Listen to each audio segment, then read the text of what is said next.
నమస్కారం సిక్కోలు హృదయ స్పందన న్యూస్ స్వాగతం. నేను మీ వెంకట సత్యం. ఈ రోజు వార్తా విశేషాలు ఇలా ఉన్నాయి. బయోమెడికల్ వేస్టేజ్ పై సంబంధిత అధికారులు దృష్టి సారించాలని కలెక్టర్ స్వప్నిల్ దినకర్ పుణ్కర్ ఆదేశించారు. బయోమెడికల్ వేస్టేజ్ పై ప్రభుత్వ ప్రైవేట్ ఆసుపత్రులతో కలెక్టరేట్లోని సమావేశ మందిరంలో సోమవారం నిర్వహించిన సమావేశంలో ఆయన మాట్లాడారు. బయోమెడికల్ వేస్టేజ్ పై తరచూ తనిఖీలు చేపట్టి నివేదికలు ఇవ్వాలని కాలుష్య నియంత్రణ మండలి అధికారులను కలెక్టర్ ఆదేశించారు. ప్రభుత్వ ప్రైవేట్ ఆసుపత్రులతో పాటు ఆర్ఎంపీ వైద్యుల నుంచి బయోమెడికల్ వేస్టేజ్పై వివరాలు సేకరించాలని అన్నారు. నగరంలో పెద్ద సంఖ్యలో ప్రైవేట్ ఆసుపత్రులు ఉన్నా తగినంత వేస్టేజ్ కలెక్షన్ చూపడం లేదని అన్నారు. కొందరు వాహనాలకు ఫీజులు చెల్లించాల్సి వస్తుందన్న కారణంతో నాగావళి నదిలో వ్యర్థాలను పారబోస్తున్నట్టు ఫిర్యాదులు వస్తున్నాయని తెలిపారు. జిల్లాలోని ప్రైవేట్ ప్రాక్టీషనర్లు ప్రత్యేకంగా సమావేశం నిర్వహించాలని సూచించారు. ప్రభుత్వ ఆసుపత్రిలో వ్యర్థాల వివరాలను డీసీహెచ్ఎస్ ఎన్ కళ్యాణబాబు వివరించారు. జిల్లాలో వ్యర్థాల సేకరణకు రెయిన్బో సంస్థ మాత్రమే ఉందని, క్రమం తప్పకుండా ఆ సంస్థ సేకరించకపోవడం వల్ల వ్యర్థాలను నదిలో పారబోస్తున్నారని municipal health officer Sudheer collector దృష్టికి తీసుకొచ్చారు. ఈ వ్యర్థాల వల్ల నగర ప్రజలు ఇబ్బందులు పడుతున్నారని తెలిపారు. ప్రతిరోజు 45 కేజీల వరకు బయోమెడికల్ వేస్టేజ్ మాత్రమే వస్తున్నట్లు రెయిన్బో వాహనాలు లెక్కలు చూపుతున్నాయని తెలిపారు. అసలు జిల్లాలో ప్రభుత్వ ప్రైవేట్ ఆసుపత్రుల్లో ఎన్ని పడకలు ఉన్నాయో గుర్తించి తనిఖీలు చేపట్టాలని అన్నారు.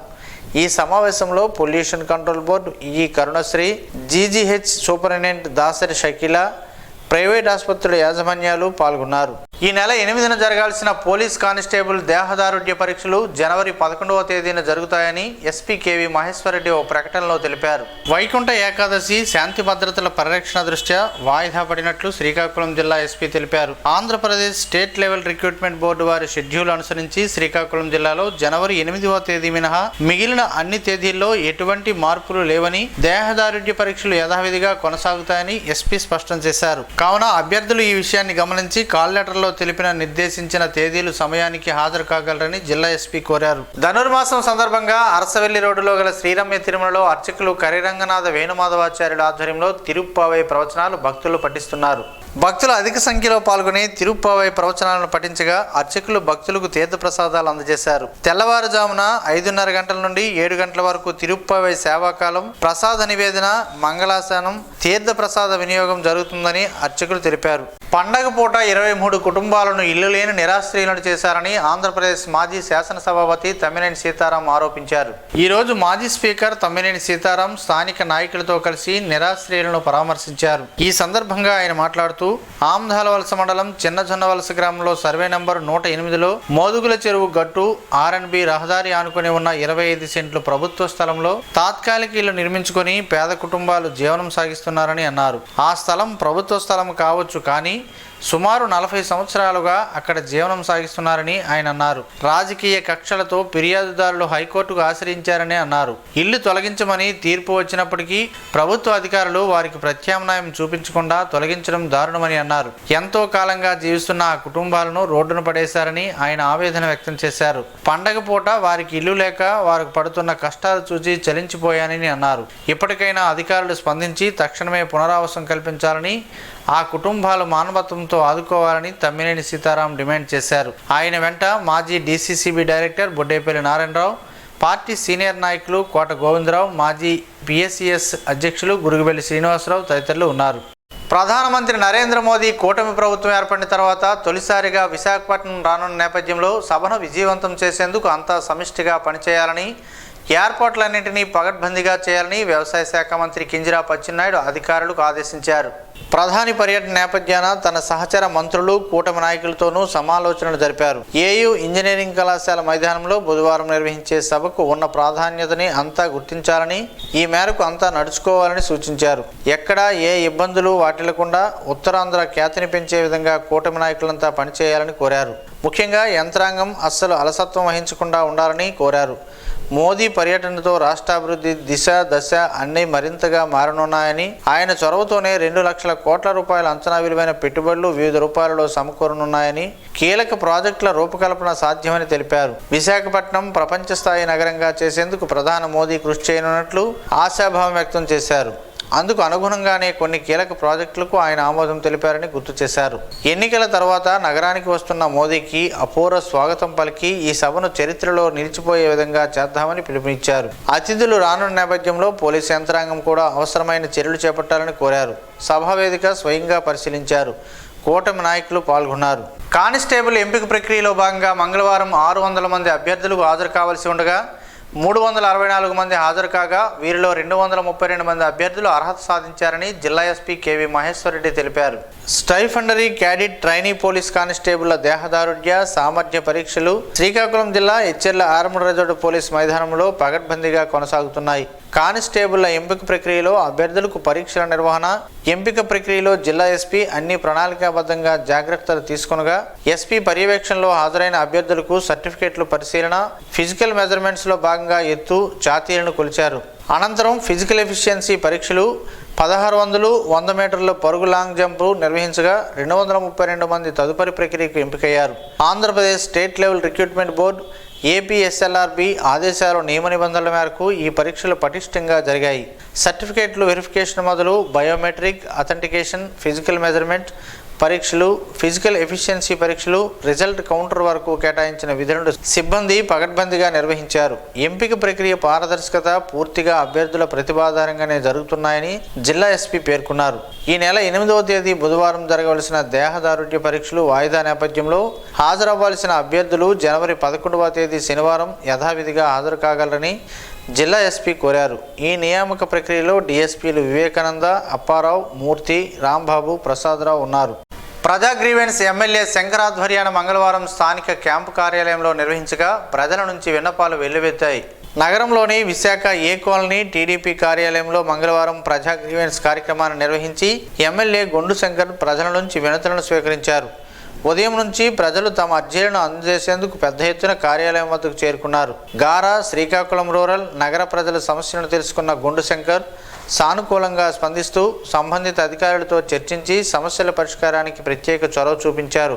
ముఖ్యంగా గ్రామాల్లో రోడ్లు, కాలువలు, డ్రైన్ల నిర్మాణం చేపట్టాలని ప్రజల నుంచి అధికంగా వినతులు వచ్చాయని ఎమ్మెల్యే తెలిపారు. వ్యక్తిగతంగా పింఛన్లు కావాలని, ఇల్లు మంజూరు చేయాలని పలువురు దరఖాస్తులు అందజేశారు.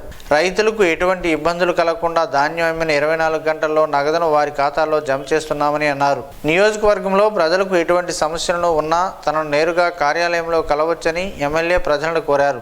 రణస్థలం జిల్లా పరిషత్ ఉన్నత పాఠశాలలో 77వ అంతర్ పాఠశాలల జోనల్ గ్రిగ్స్ పోటీలను విజయనగరం ఎంపీ కలిశెట్టి అప్పలనాయుడు ఎచ్చెర్ల ఎమ్మెల్యేతో కలిసి క్రీడా జ్యోతిని వెలిగించి ప్రారంభించారు. ఈ సందర్భంగా ఎంపీ మాట్లాడుతూ ఆటలు పిల్లల ఆరోగ్యాన్ని మెరుగుపరచడమే కాదు, సమూహంలో కలిసిపోవడం, బలమైన స్నేహబంధాలు ఏర్పరచడం, నాయకత్వ లక్షణాలు వికసించడానికి దోహదపడతాయని అన్నారు. పాఠశాలలో పాఠాలతో పాటు ఆటలకు సమాన ప్రాధాన్యత ఇవ్వాలని కోరారు. మన పిల్లలు శారీరకంగా బలంగా, మానసికంగా ఉత్సాహంగా ఉండాలంటే ఆటలు ఎంతో అవసరమని అన్నారు. మన సమాజ భవిష్యత్తు వారిపైనే ఆధారపడి ఉందని, కాబట్టి ఆటల ప్రోత్సాహంతో ఒక ఆరోగ్యకరమైన తరం తయారవుతుందని తెలిపారు. ఆంధ్ర, ఒడిశా సరిహద్దులో అధికారులు అంతర్రాష్ట్ర సంయుక్త దాడులు ఈ రోజు నిర్వహించారు. ఈ దాడుల్లో ఒడిశా రాష్ట్రంలోనే గంజాం జిల్లా పాట్కా సింగ్ వద్ద 5600 లీటర్లు ఎఫ్జే వాష్ను ధ్వంసం చేశారు. బడాజోల్ వద్ద 3000 లీటర్లు ఎఫ్జే వాష్ను ధ్వంసం చేశారు. అలాగే గొంగాపూర్ 8000 లీటర్లు ఎఫ్జే వాష్ను ధ్వంసం చేశారు. ఈ దాడులు డిపిఈఓ, ఏఈఎస్ ఎన్ఫోర్స్మెంట్ పర్యవేక్షణలో జరగగా ఈ దాడుల్లో ఆంధ్ర అలాగే ఒడిశా అధికారులు పాల్గొన్నారు. కూటమి ప్రభుత్వం వచ్చాక రాష్ట్రంలో పలు అభివృద్ధి కార్యక్రమాలు శరవేగంగా జరుగుతున్నాయని నర్సనపేట ఎమ్మెల్యే బగ్గు రమణమూర్తి అన్నారు. మంగళవారం సారవకోట మండలం వడ్డినవలస కొమనాపల్లి రోడ్డు నుండి తర్లి గ్రామం వరకు 50 లక్షల రూపాయలతో నిర్మించనున్న సిమెంట్ రోడ్డుకు ఎమ్మెల్యే భూమి పూజ, శంకుస్థాపన చేశారు. రాష్ట్రం చంద్రబాబు నాయకత్వంలోనే అభివృద్ధి చెందుతుందని అన్నారు. గ్రామాల్లో మౌలిక వసతులపై దృష్టి సారించినట్లు తెలిపారు.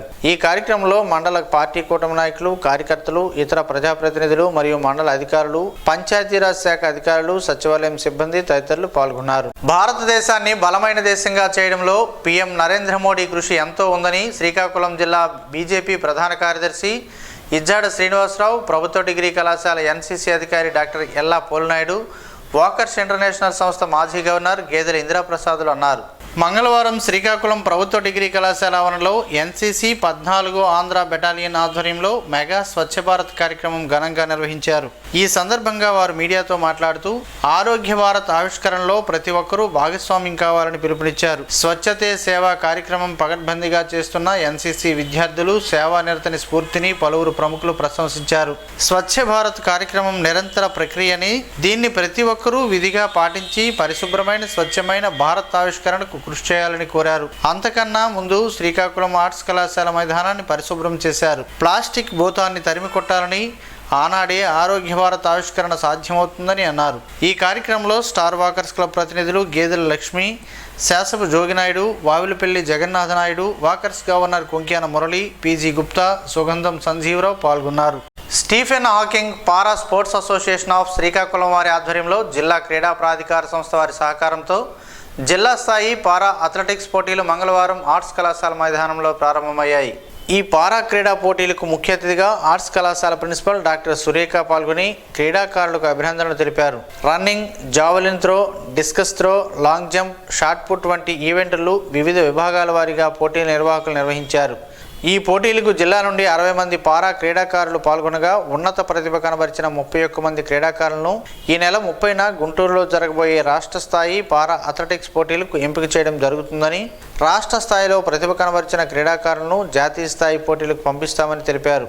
ఈ కార్యక్రమంలో జిల్లా chief coach Sridhar, Stephen Hawking para sports association of Srikakulam అధ్యక్షులు టి రాము, ఎన్ గిరిధర్, కార్యదర్శి డి అచ్యుతరావు, సభ్యులు ఎన్ స్రవంతి, ఖేలో ఇండియా కోచ్ శ్రీనివాస్, ఎన్ రాజేష్ తదితరులు పాల్గొన్నారు. మత్తు పదార్థాల జోలికి యువత వెళ్లొద్దని శ్రీకాకుళం 2వ పట్టణ సర్కిల్ ఇన్స్పెక్టర్ ఈశ్వరరావు పిలుపునిచ్చారు. శ్రీకాకుళం పట్టణంలో 2వ పోలీస్ స్టేషన్ పరిధి చేపల వీధిలో గల గవర్నమెంట్ స్కూల్లో మత్తు పదార్థాల వలన కలిగే అనర్థాలపై అవగాహన కార్యక్రమం మంగళవారం జరిగింది. ఈ సందర్భంగా సిఐ మాట్లాడుతూ జిల్లా ఎస్పీ కేవి మహేశ్వరరెడ్డి ఆదేశాల మేరకు ఈ వినూత్న కార్యక్రమాన్ని నిర్వహించినట్లు తెలిపారు. విద్యార్థి దశలోనే చెడు అలవాట్లకు బానిస కాకుండా ఎలా ఉండాలి, చెడు అలవాట్ల వైపు దారి మళ్లితే భవిష్యత్తు అంధకారం అవుతుందని వివరించారు. తల్లిదండ్రులు ఎన్నో కళ్ళకని పిల్లల్ని చదివిస్తారని, అందువల్ల వారు కన్న కలలు నిజం చేయాలని, కష్టపడి చదువుకొని మంచి ప్రయోజకులు అవ్వాలని, సమాజంలో చెడు అలవాట్లకు దూరంగా ఉండాలని సూచించారు. సంక్రాంతి పండుగ వేళ 7,200 అదనపు బస్సులు నడపాలని ఏపీఎస్ఆర్టీసీ నిర్ణయించింది. తెలంగాణ సహా ఇతర రాష్ట్రాలకు కూడా బస్సులు నడపాలని నిర్ణయం తీసుకుంది. జనవరి 8వ తేదీ మొదలు 13వ తేదీ వరకు 3,900 ప్రత్యేక బస్సులు నడపనున్నట్లు ఏపీఎస్ఆర్టీసీ ప్రకటించింది. హైదరాబాద్ నుంచి 2,153, బెంగళూరు నుంచి 375, విజయవాడ నుంచి 300 ప్రత్యేక బస్సులు నడపాలని నిర్ణయించింది. ప్రత్యేక బస్సుల్లో ఎలాంటి అదనపు ఛార్జీలు ఉండబోవని ప్రకటించింది. ఒకేసారి 2 వైపులా టికెట్లు బుక్ చేసుకుంటే 10% రాయితీ ఇవ్వనున్నట్లు ఆర్టీసీ ఎండీ ప్రకటించారు. హర్షవల్లి లయన్స్ క్లబ్ ఆధ్వర్యంలో బాలల్లో క్యాన్సర్ లక్షణాలపై అవగాహన సదస్సు నిర్వహించారు. మంగళవారం ఎన్టీఆర్ మున్సిపల్ హై స్కూల్ శ్రీకాకుళంలో జరిగిన బాల్యంలో క్యాన్సర్ నివారణ అవగాహన సదస్సులో ఆయన మాట్లాడారు. బాలల్లో వచ్చే క్యాన్సర్ ప్రాథమిక లక్షణాలు ఎలా తెలుసుకోవచ్చో ఉదాహరణగా పూర్వకంగా నిర్వహించారు.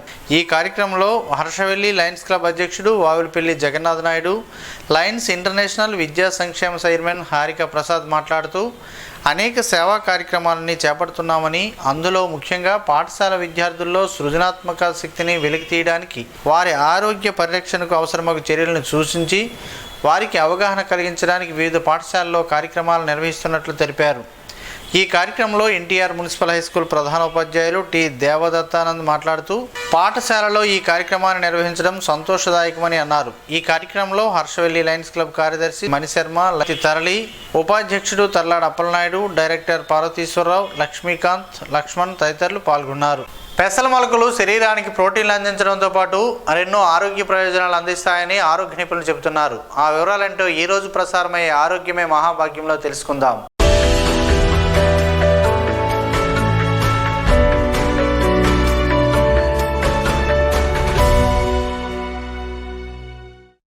విటమిన్లు, ఖనిజాలతో సమృద్ధిగా లభించే పెసల మొలకలను తరచూ తింటే సంపూర్ణ ఆరోగ్యం సొంతమవుతుంది.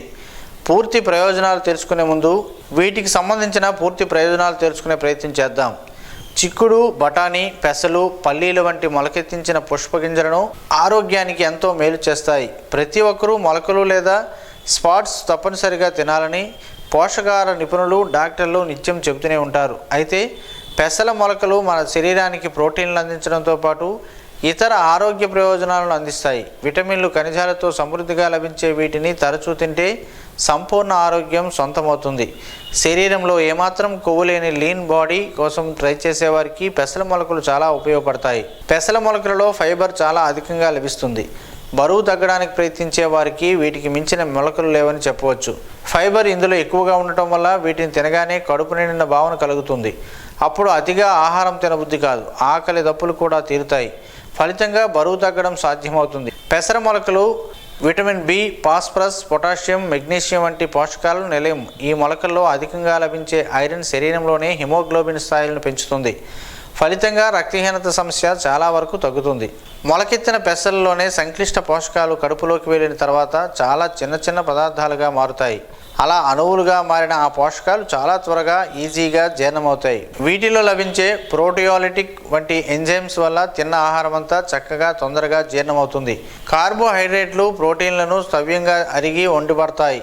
పెసర మొలకల్లో ఉండే నైటిక్సిన్, ఐసోవెటిక్సిన్ అనే యాంటీ ఆక్సిడెంట్లు రక్తంలో చక్కెర స్థాయిలను తగ్గిస్తాయి. ఈ మొలకలు బాడీలో యాంటీ ఆక్సిడెంట్లు విటమిన్ సి స్థాయిని పెంచుతాయి.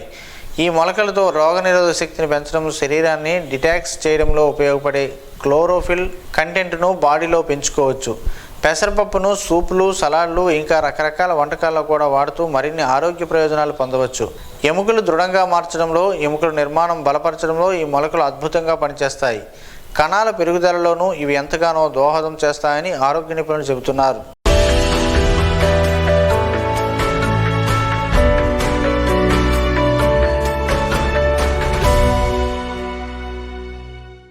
ఈరోజు వార్తల్లో ఒక మంచి మాటను విందాం, ఆచరిద్దాం. సమాజ శ్రేయస్సుని కాంక్షిస్తున్న మహనీయుల మాటల్లో నుంచి ఈరోజు. జీవనం గమనం గమ్యం. ఋషి చింతన. సమాజం ఆలోచనలతో తయారు చేయబడిన పదార్థము కాదు. మనం ప్రకృతి తీర్చిదిద్దిన యథార్థమైన చైతన్యమే మనం బ్రతికి ఉన్నప్పుడు చేసిన దానికన్నా చనిపోయాక చేయాల్సింది చాలా ఉంటుంది. అది నీవు బ్రతికుండగా చేసేదానిపై ఆధారపడి ఉండును. అదే ఆధ్యాత్మికం. ఓం శ్రీ గాయత్ర్యై నమః. స్పందన న్యూస్ ఇప్పుడు యూట్యూబ్లో అందుబాటులో ఉంచడమైనది. ఎస్టీవీ స్పేస్ స్పందన అని టైప్ చేసి ప్రేక్షకులు తమకు అనుకూలమైన సమయంలో న్యూస్ని వీక్షించగలరు. ఈ వార్తలు ఇంతటితో సమాప్తం. మరలా ప్రసారమయ్యే స్పందన న్యూస్లో కలుద్దాం. అంతవరకు సెలవు. నమస్కారం. మీ మాటే మా బాట.